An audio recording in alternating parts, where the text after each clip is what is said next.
In primetime news this evening, no recession. PIOJ sets the record straight amid fears about the Jamaican economy. Chaos at Portmore Parish meeting as JLP and PNP supporters direct frustration at politicians. And fresh concern about access to services for disabled Jamaicans.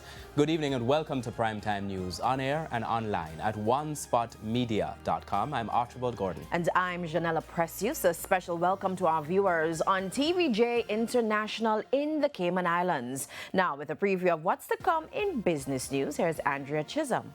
The billion-dollar question this evening, Janella, is did you pay your taxes? Because the government is going after delinquents for the outstanding taxes, penalties and fees. I'll have details later in the business day. Why is Jermaine fixing his style? No, who is the you in that sentence? We're just going to leave that alone. It's a big show. Jermaine Brown, what's coming up in sports?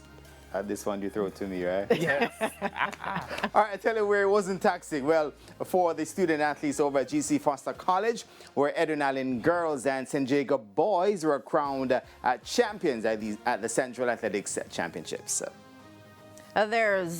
He didn't say Jacob? He did. He said Jacob. There's also sports commentary, E-Prime, and weather in this newscast. But before the break, the feedback question. This evening we're asking, what are your thoughts on the outcome of the meeting held on Tuesday night to discuss Portmore as the 15th parish? You can share comments online, facebook.com/television Jamaica, and tweet us at TVJ News Center.